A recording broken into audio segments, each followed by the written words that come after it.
Study centre. तर आज आपण महाराष्ट्र गट ब अराजपत्रित सेवा संयुक्त पूर्व परीक्षा 2026 ही संपूर्ण जाहिरात बघणार आहोत। तर गट बच्या ज्या जागा आहेत त्या जवळपास 550 अबोव जागा आपल्याला या जाहिरातीमध्ये पाहायला मिळणार आहेत।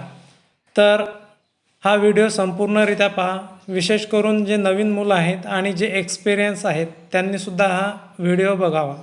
तर चला, महाराष्ट्र शासनाच्या विविध विभागांतर्गत खालील संवर्गातील एकूण 552 पदांच्या भरतीकरिता महाराष्ट्र लोकसेवा आयोगामार्फत महाराष्ट्र गट ब अराजपत्रित सेवा संयुक्त पूर्व परीक्षा 2026 रविवार दिनांक 14 जून 2026 रोजी महाराष्ट्रातील एकूण 37 जिल्हा केंद्रावर घेण्यात येईल।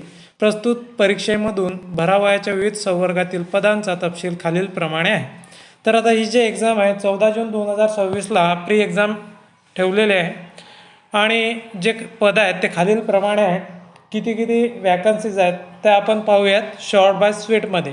जी पोस्ट आहे ती आहे सहाय्यक कक्ष अधिकारी गट ब अराजपत्रित, यालाच आपण ASO असं सुद्धा म्हणून ओळखतो। महाराष्ट्र लोकसेवा आयोग एकूण 6 पदे आहेत। तर त्याच्यामध्ये अनुसूचित जातीकरिता 1, भजड करिता 1, इमाव करिता 2, सामाजिक आणि शैक्षणिक मागास वर्गकरिता 1, आर्थिक दुर्बल गटाकरिता 1, एकूण आरक्षित पदे 6 आहेत। एकूण पदे 6। नंतर दुसरी जी पोस्ट आहे ते राज्य कर निरीक्षक सेल टॅक्स इन्स्पेक्टर गट ब अराजपत्रित एकूण 236 पदे आहेत। त्याच्यामध्ये अनुसूचित जमातीकरिता आहेत 28 पदे आहेत। भज ब करिता 5 पदे, भज क करिता 2, भज ड करिता 1 आणि इतर मागास वर्गाकरिता 24 पदे राखीव आहेत। सामाजिक ACBC करिता आहेत 23 पदे, आर्थिक दुर्बल घटक म्हणजे EWS करिता आहेत 23 पदे। एकूण आरक्षित पदे आहेत 106, अराखीव पदे आहेत 130, असे एकूण पदे आहेत 236। तिसरं जे पद आहे ते पोलीस उपनिरीक्षक गट ब अराजपत्रित एकूण 310 पदे आहेत PSIची। अनुसूचित जातीकरिता 30 पदे आहेत, अनुसूचित जमातीकरिता 26, विजा अ करिता 13, भज ब करिता 9 आहेत, भज क करिता 15 आहेत, भज ड करिता 8 आणि इतर मागास वर्गाकरिता आहेत 82 पदे। विमा विशेष मागास प्रवर्ग 7 पदे, ACBC करिता 31 आहेत, EWS करिता 31 पदे। एकूण आरक्षित पदे आहेत 252 आणि अराखीव पदे आहेत 58, एकूण पदे आहेत 310।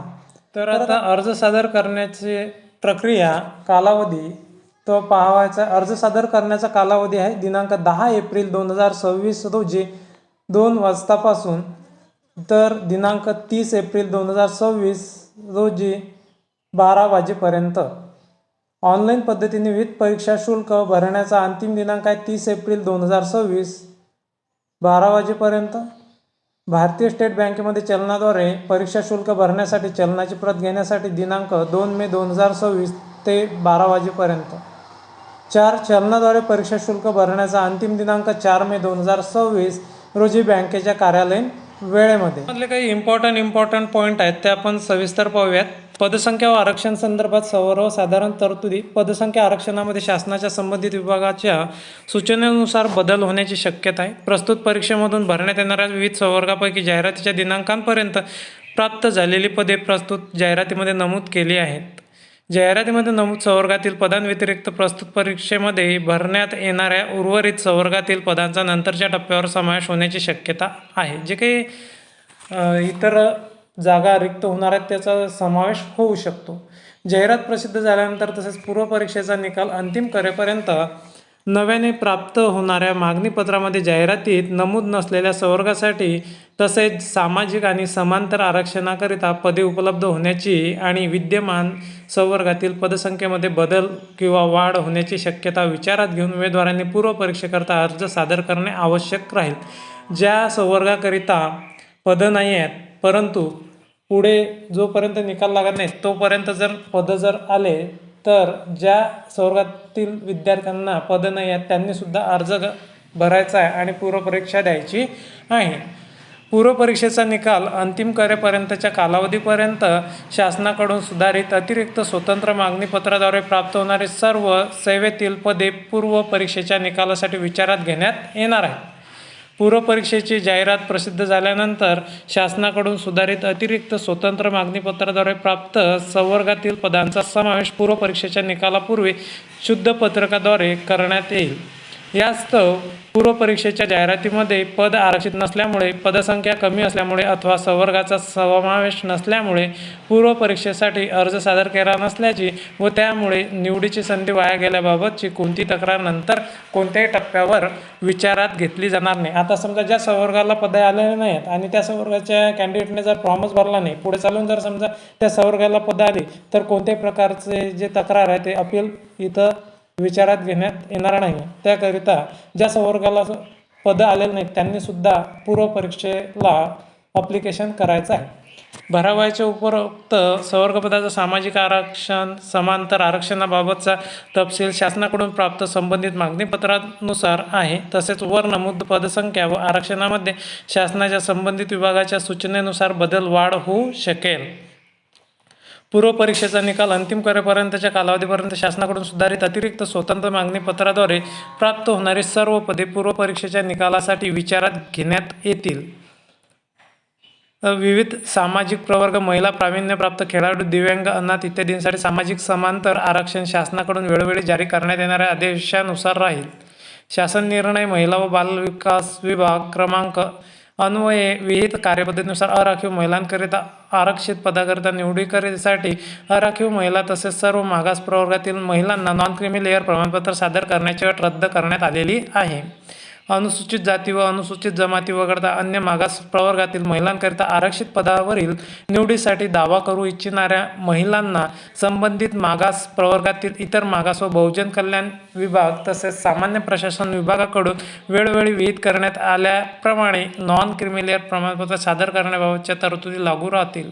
महिलांसाठी आरक्षित पदांकरिता दावा करणाऱ्या उमेदवारांनी महिला आरक्षणाचा लाभ घ्यावयाचा असल्यास त्यांनी अर्जामध्ये न चुकता महाराष्ट्राचे अधिवास डोमेसाईल असल्याबाबतचा तसेच अनुसूचित जाती व अनुसूचित जमाती वगळून इतर सर्व मागास प्रवर्गातील महिलांसाठी नॉन क्रिमी लेअरमध्ये मुदत असल्याबाबतचा स्पष्टपणे दावा करणे आवश्यक आहे. विमुक्त जाती, भटक्या जमाती क, भटक्या जमाती ड प्रवर्गासाठी आरक्षित असलेली पदे आंतरपरिवर्तनीय असून आरक्षित पदासाठी संबंधित प्रवर्गातील योग्य व पात्र उमेदवार उपलब्ध न झाल्यास अद्ययावत शासन धोरणाप्रमाणे उपलब्ध प्रवर्गातील उमेदवारांचा विचार गुणवत्तेच्या आधारावर करण्यात येईल. अर्ज करताना एखादी जात, जमात राज्य शासनाकडून आरक्षणासाठी पात्र असल्याचे घोषित केले असल्यासच तसेच सक्षम प्राधिकरण प्रदान केलेले प्रमाणपत्र उमेदवाराकडे उपलब्ध असेल तर संबंधित जात जमातीचे उमेदवार आरक्षणाच्या दाव्यासाठी पात्र असतील. आता इथं आर्थिकदृष्ट्या दुर्बल घटकातील EWS उमेदवारांकरिता शासन निर्णय सामान्य प्रशासन विभाग क्रमांक तो पाहून घ्यायचा आहे. 12 एप्रिल 2019 व दिनांक 31 मे 2021 आणि तदनंतर शासनाच्या या संदर्भात वेळोवेळी निर्गमित केलेल्या आदेशानुसार कार्यवाही करण्यात येणार आहे. सदर जाहिरात एप्रिल 2026 मध्ये प्रसिद्ध करण्यात येत असल्यामुळे आर्थिकदृष्ट्या दुर्बल घटकाचा दावा केलेल्या उमेदवारांनी 25-26 अथवा 26-27 या आर्थिक वर्षाचे परंतु अर्ज स्वीकारण्यात अंतिम दिनांक 30 एप्रिल 2026 व त्यापूर्वीच्या आर्थिकदृष्ट्या दुर्बल घटकाचे प्रमाणपत्र अर्ज सादर करणे बंधनकारक राहणार आहे. तर याची जी काही PDF आहे ते तुम्हाला आपल्या टेलिग्राम चॅनलमध्ये मिळून जाणार आहे. टेलिग्राम चॅनलची लिंक तुम्हाला डिस्क्रिप्शन बॉक्समध्ये मिळून जाणार आहे.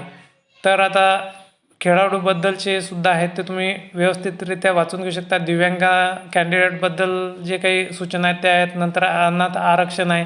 नंतर आता जे मोस्ट इम्पॉर्टंट आहे तर या पदांकरिता वेतन किती राहणार आहे. वेतन श्रेणी सहाय्यक कक्ष अधिकारी संवर्गातील S16 रुपये 44,900 ते 1,42,400 इतर संवर्गातील S14 करिता आहे रुपये 38,600 ते 1,22,800 अधिक महागाई भत्ता नियमाप्रमाणे देय इतर भत्ते राहणार आहेत. पात्रता भारतीय नागरिकत्व असणे अत्यावश्यक आहे. वयोमर्यादा विविध अराजपत्रित प्रवर्गासाठी किमान कमाल वयोमर्यादा. सहाय्यक कक्ष अधिकारी, राज्य कर निरीक्षक आणि पोलीस उपनिरीक्षक वयोमर्यादा हे 1 ऑगस्ट 2026 पर्यंत गृहीत पकडण्यात येणार आहे. त्याच्यामध्ये सहाय्यक कक्ष अधिकारी यांनी राज्य कर निरीक्षक करिता किमान वयाची 18 वर्षे व कमाल अमागासकरिता 38 आहे आणि मागासवर्गीय अनाथ आर्थिक दुर्बल घटकाकरिता 43 आहे आणि प्रावीण्य खेळाडू 43 नंतर माजी सैनिक करता 43 आणि दिव्यांग उमेदवारांकरिता 45 वर्षापर्यंत आणि पोलीस उपनिरीक्षक करीत आहेत त्याच्यामध्ये अमागासकरिता 19 किमान आणि अमागासकरिता त्याच्यामध्ये जास्तीत जास्त 31 आणि मागासवर्गीय अनाथ आर्थिक दुर्बल गटकरता 34 आणि अमागासकरिता आहे 36 खेळाडूकरिता नंतर आहे 36 त्याचबरोबर माजी सैनिककरिता 36 अर्हता काय असणे अत्यावश्यक आहे शैक्षणिक अर्हता 6वी विद्यापीठाची पदवी किंवा तिच्याशी समतुल्य असणारी शासनाने घोषित केलेली इतर कोणती तत्सम अर्हता पदवी परीक्षेत बसलेले उमेदवार प्रस्तुत संयुक्त पूर्व परीक्षेस तात्पुरते पात्र असतील परंतु संयुक्त पूर्व परीक्षेच्या निकाला आधारे संबंधित संवर्गातील घेण्यात येणाऱ्या मुख्य परीक्षेच्या प्रवेशासाठी पात्र ठरणाऱ्या उमेदवारांनी संबंधित संवर्गाच्या मुख्य परीक्षेकरिता अर्ज स्वीकारण्यासाठी विहित केलेल्या अंतिम दिनांकावर पदवी परीक्षा उत्तीर्ण होणे आवश्यक राहणार आहे अंतर्वासित इंटर्नशिप किंवा कार्यशाळेतील कामाचा अनुभव आवश्यक असेल अशा पदवीधारकांनी ही अट मुख्य परीक्षेचे अर्ज स्वीकारण्याच्या वेळेत अंतिम दिनांकापूर्व केलेली असली पाहिजे मराठी भाषेचे ज्ञान असणे अत्यावश्यक आहे तर आता शारीरिक पात्रता पोलीस उपनिरीक्षक करता शारीरिक पात्रता त्यांनी दिलेल्या पुरुषांकरिता आहे 165 सेंटीमीटर उंची छाती न फुगवता 79 सेंटीमीटर फुगवण्याची क्षमता 5 सेंटीमीटर आवश्यक आणि महिलांकरिता 157 सेंटीमीटर अनुमानी कमीत कमी उंची असायला पाहिजे अर्हता व पात्रता करण्याचा दिनांक निवड प्रक्रिया कशी होणार आहे जाहिरातीमध्ये पात्रता अटी किमान असून किमान अर्हता धारण केली म्हणून उमेदवार शिफारसीसाठी पात्र असणार नाही सेवा भरतीची संपूर्ण प्रक्रिया खालील सेवा प्रवेश नियमाप्रमाणे होणार आहे सहाय्यक कक्ष अधिकारी 2018चा नियम आहे राज्य कर निरीक्षक करता 2021चा नियम आहे आणि पोलीस उपनिरीक्षक करता 1995चा नियम आहे परीक्षेचे टप्पे होणार आहेत संयुक्त पूर्व परीक्षा व मुख्य परीक्षा नंतर संयुक्त पूर्व परीक्षेचे 100 गुण आहेत आणि मुख्य परीक्षेचे गुण आहेत 400 गुण अशा प्रकारे आपल्याला पाहायला मिळणार आहे आता याच्यामध्ये त्यांनी ऑनलाईन फॉर्म कशा प्रकारे भरायचा आहे त्याची गाईडलाईन्स वगैरे दिलेले आहेत किती KB डॉक्युमेंटची साईज वगैरे ठेवायची ते आहे